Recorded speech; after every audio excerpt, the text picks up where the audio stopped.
नमस्कार। महाराष्ट्र और हरियाणा का चुनाव हारने के बाद अब कांग्रेस को अकल आई है कि बिना आंदोलन किए न चुनाव जीते जा सकते हैं और न ही चुनावी प्रक्रिया को किसी भी तरीके से बदला जा सकता है। इसलिए अब कांग्रेस ने आंदोलन करने की ठानी है और अब इसकी शुरुआत मल्लिकार्जुन खड़गे ने नई दिल्ली से कर दी है, जिसका आयोजन कल नई दिल्ली में किया भी गया था। मुख्य रूप से 4-5 बातें हैं जिस पर कांग्रेस ने बड़ा आंदोलन करने की ठानी है। पहले कि ईवीएम को किसी भी तरीके से हटाया जाए।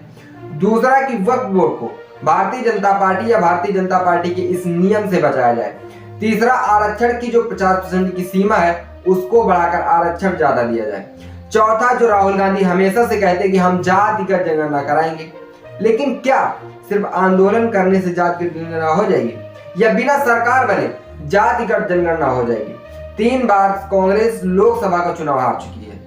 बात है 2011 की और सरकार थी कांग्रेस ने जातिगत जनगणना कराई, लेकिन उसका डाटा सार्वजनिक नहीं किया। हर 10 साल में जातिगत जनगणना होती है। 2021 में होनी थी और भाजपा ने नहीं कराया। अब भारतीय जनता पार्टी की सरकार और राहुल गांधी एक दूसरे पर जातिगत जनगणना को लेकर वार पलटवार करते रहते हैं। एक तरफ भारतीय जनता पार्टी का यह तर्क है कि जातिगत जनगणना से समाज में भेदभाव और ज्यादा पैदा हो जाएगा, इसलिए हम जातिगत जनगणना की ओर नहीं बढ़ रहे हैं। तो वहीं दूसरी तरफ कांग्रेस का कहना है कि जातिगत जनगणना से ये पता चलेगा कि किसके पास कितना और कौन किसका हक खा रहा है। इससे ये पता चलेगा कि कितने बेरोजगार हैं, कौन कितना अमीर है, कौन कितना गरीब है, कितनी जाति के कितने लोग रहते हैं। और जब हमारे पास डाटा आ जाएगा तो उसी के आधार पर हम लोगों को नौकरी दे पाएंगे, रोजगार दे पाएंगे, उन्हें आरक्षण दे पाएंगे और सबके साथ अच्छी तरह से भागीदारी होगी। कल मल्लिकार्जुन खड़गे ने महारैली में ईवीएम को लेकर कहा कि भारतीय जनता पार्टी सिर्फ नैतिकता की बातें करती है, लेकिन अनैतिक काम ही करती है। वो कभी ईवीएम से वोट चुराती है, तो कभी आपके चुने हुए एमएलए चुराती है, तो कभी आपकी पेंशन चुराती है, तो कभी किसानों की एमएसपी चुराती है। कई बार शिकायतें आती है कि चुनाव हो जाने के बाद भी ईवीएम में 99% बैटरी बची रह गई, तो कभी 1 घंटे में 1000 वोट डाल दिए गए। इसलिए ये बहुत जरूरी है कि हम एक साथ मिलकर और लोकतंत्र को बचाएं। यही नहीं, मल्लिकार्जुन खड़गे ने कल भारतीय जनता पार्टी पे कई करारे हमले किए और हमले करते हुए कहा कि आज देश में हर जगह सर्वे करने वाले ये पता लगा रहे हैं कि पहले कहां पे मंदिर था और पहले कहां पे मस्जिद थी। लेकिन यही बात 2023 में आरएसएस प्रमुख मोहन भागवत ने कहा था कि हमारा लक्ष्य राम मंदिर बनाने का था, जो कि बन गया है। हर जगह मस्जिद के नीचे शिवालय ढूंढना ये गलत बात है।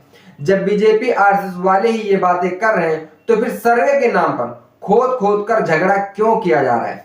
हम सभी तो एक है। नरेंद्र मोदी कहते हैं कि एक है तो सेफ है, लेकिन आप सेफ रहने नहीं दे रहे हैं।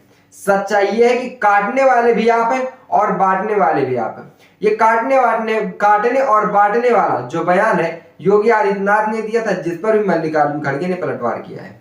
आपको क्या लगता है, क्या सिर्फ रैलियां और आंदोलन करने से कांग्रेस अपने मकसद में कामयाब होगी? लगातार 3 बार कांग्रेस लोकसभा चुनाव हार चुकी है। कांग्रेस किसी भी राज्य में दूसरी पार्टियों को पूरी तरह से हिस्सेदारी नहीं देना चाहती।